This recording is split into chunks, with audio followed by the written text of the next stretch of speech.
The moment his suitcase hit the ground, something inside him broke.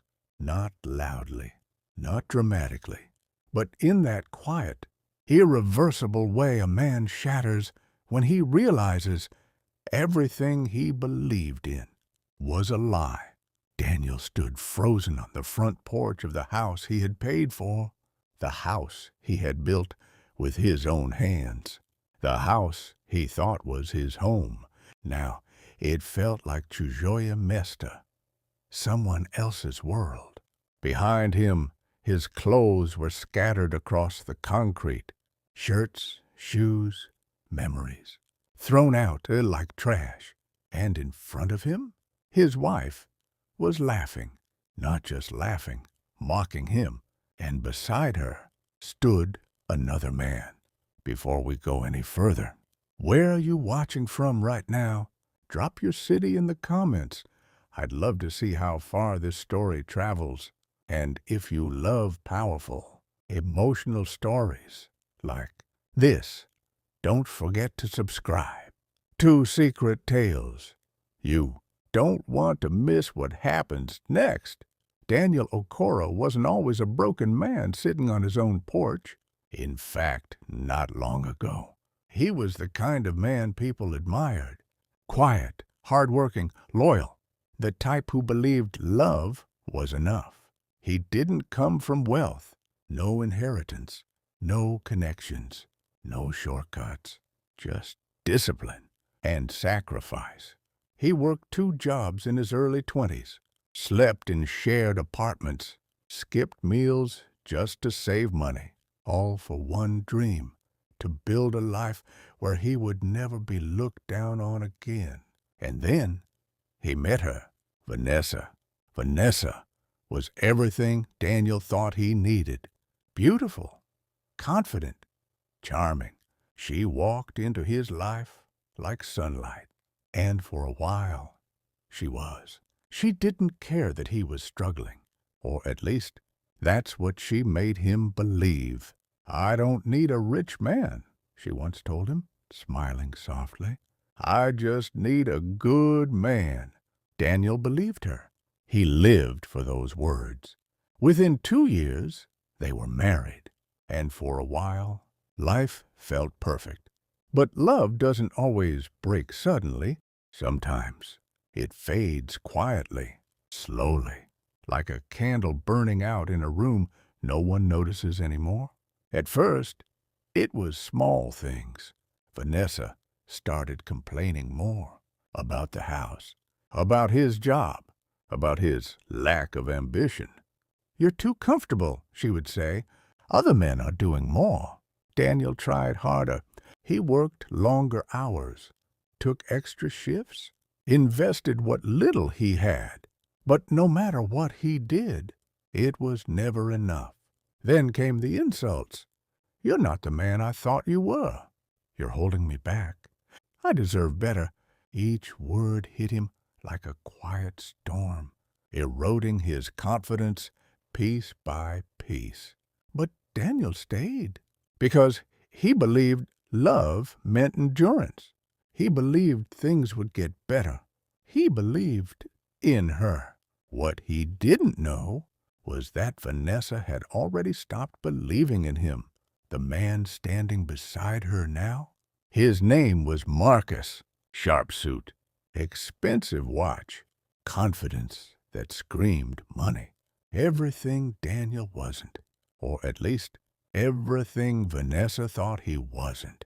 "Pick your things and leave," Vanessa said coldly, folding her arms.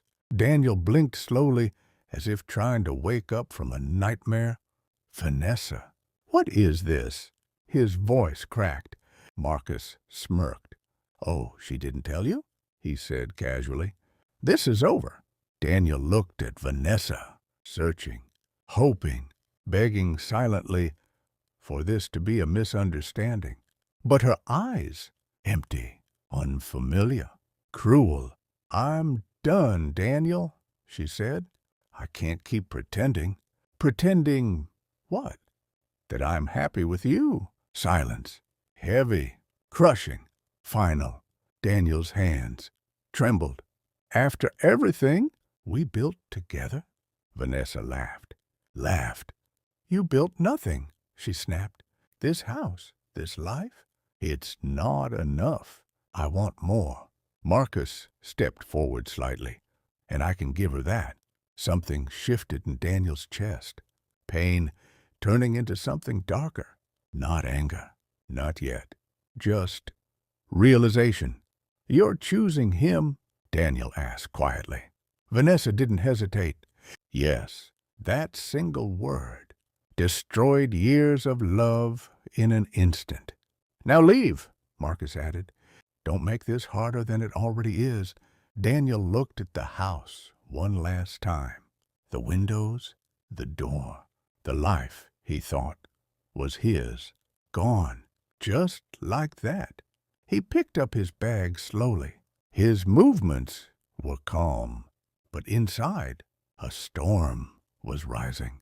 What neither of them knew was that Daniel wasn't just some struggling man they could throw away. What they didn't know was that somewhere, far away, a phone was ringing.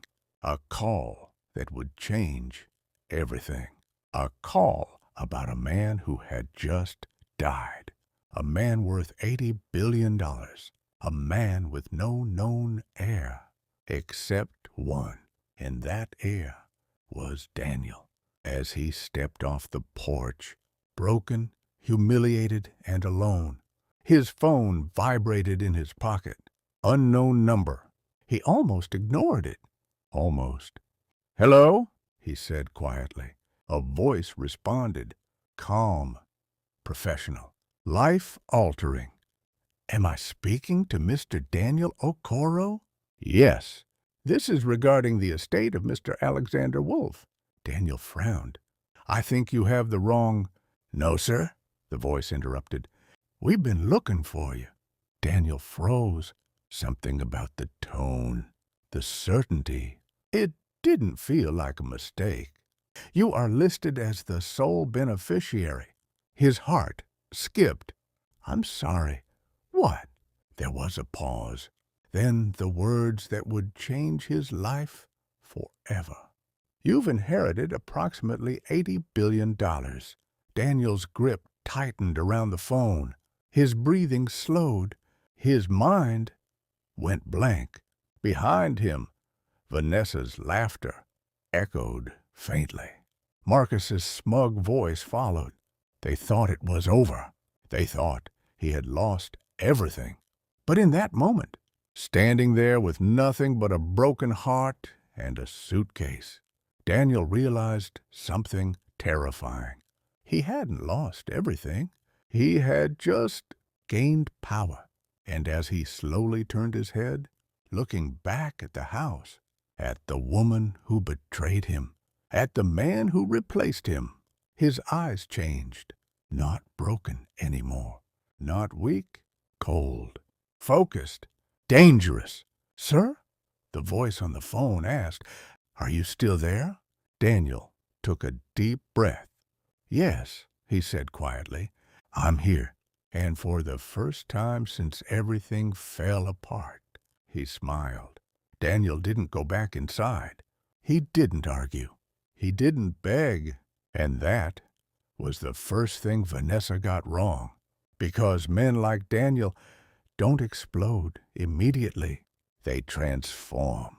The night air felt colder than it should have. His suitcase rolled quietly behind him as he walked away from the house, from the laughter, from the betrayal. Each step felt heavier than the last, not because he was weak, but because he was shedding a version of himself that no longer existed. 80 billion. He whispered the words under his breath like they didn't belong to him, like they were meant for someone else. Sir? The voice on the phone continued, We understand this is overwhelming. Mr. Alexander Wolfe passed away 3 weeks ago. You are listed as his only living heir. Daniel stopped walking. Why, me? There was a pause. Then, he was your grandfather. Silence. Daniel's chest tightened. I don't have a grandfather, he said slowly. My mother said that he abandoned the family, the voice finished calmly. Yes, that is correct. Pieces of his past began shifting. Stories his mother never finished. Questions she avoided. The sadness in her eyes whenever he asked about her father. He didn't abandon you, the voice continued. He was forced to stay away, but he followed your life from a distance. Everything you achieved, he knew. Daniel swallowed hard.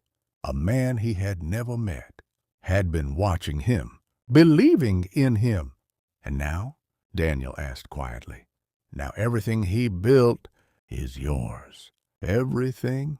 Daniel looked down at his worn shoes, at the suitcase that carried all he had left, at the life that had just rejected him, and for the first time, the pain didn't feel like an ending.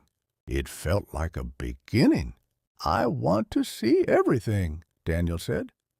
Of course, sir. A car is already on the way. Daniel frowned. What do you mean? Headlights appeared at the end of the street. A sleek, black luxury car rolled silently toward him, stopping right in front of where he stood. The driver stepped out, opened the door. Mr. Okoro, he said respectfully. We've been expecting you. Daniel took one last look at the house. Vanessa was still at the door, Marcus beside her. They weren't laughing anymore. They were watching, confused, curious. Good. Daniel got into the car. And this time, he didn't look back. The next morning, Vanessa woke up smiling. For the first time in months, she felt free. No more struggling husband. No more waiting for Daniel to become something. Now she had Marcus. Powerful, wealthy, connected. You made the right choice, Marcus said, buttoning his expensive shirt. Vanessa smirked. I know, but something felt off. She couldn't explain it. A strange tension in her chest, like something unfinished. Forget about him, Marcus added. He'll be nothing without you. Vanessa nodded, but deep down, she wasn't entirely sure. Meanwhile, Daniel sat in a private office overlooking the city. Floor-to-ceiling glass, endless skyline.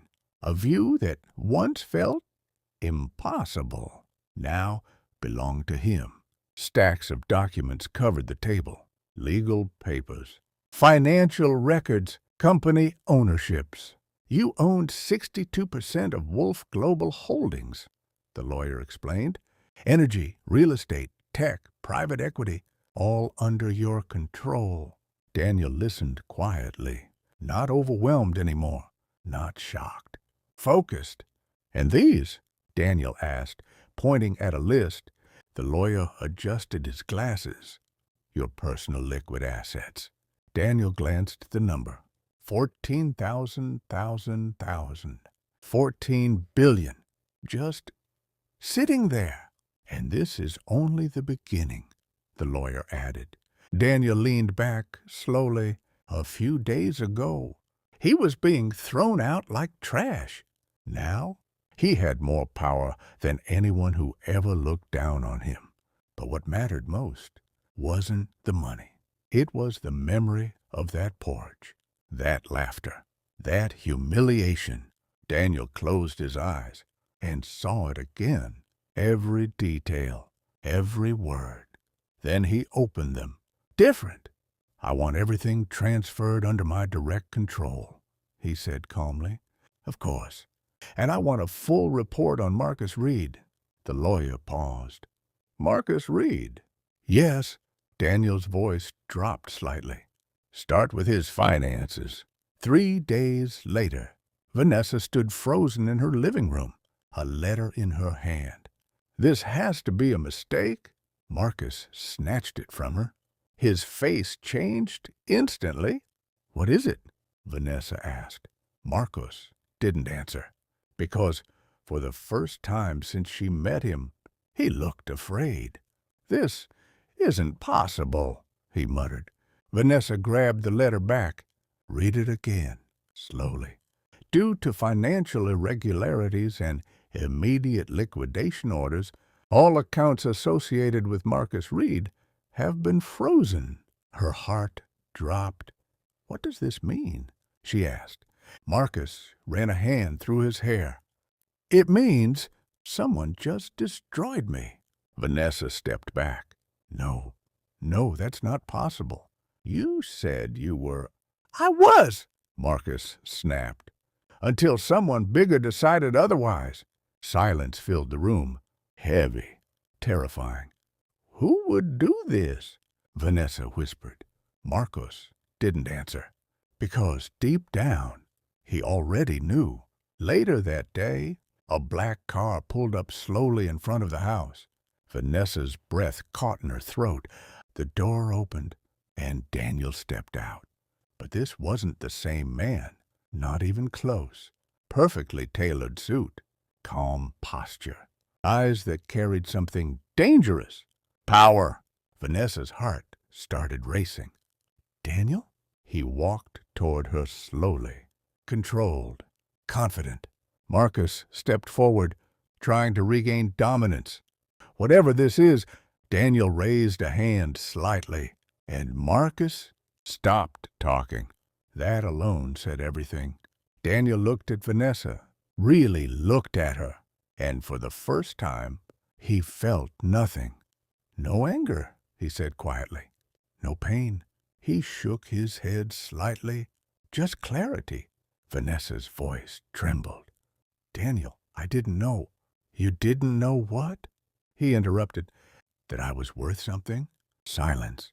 Daniel stepped closer. You didn't throw me out because I was nothing, he said calmly. You threw me out because you thought I would always be nothing. Vanessa's eyes filled with panic. I made a mistake. Daniel smiled slightly. Not warmly, not kindly. No, he said. You made a choice. Marcus tried to speak again, but before he could, another car pulled up, then another. Men in suits stepped out. Legal representatives, enforcement officers. Marcus turned pale. What is this? Vanessa whispered. Daniel adjusted his cufflinks. This, he said softly, is consequence. Within hours, everything was gone. Marcus lost his assets, his reputation, his power. Vanessa lost the house, the lifestyle, the illusion. And Daniel? He didn't take the house back. He didn't argue. He didn't even stay, because he understood something most people never do. The greatest revenge is not destruction. It's elevation. Weeks later, Daniel stood on a balcony overlooking the ocean, calm, at peace. He had rebuilt his life on his terms, not for validation, not for revenge, but for himself. And somewhere, far away, Vanessa watched a news interview. Daniel Okoro, the interviewer said, one of the youngest and most powerful business leaders in the world. Vanessa turned off the TV. Too late. Sometimes people only see your value after they lose access to you. But by then, you've already become someone they can never reach again.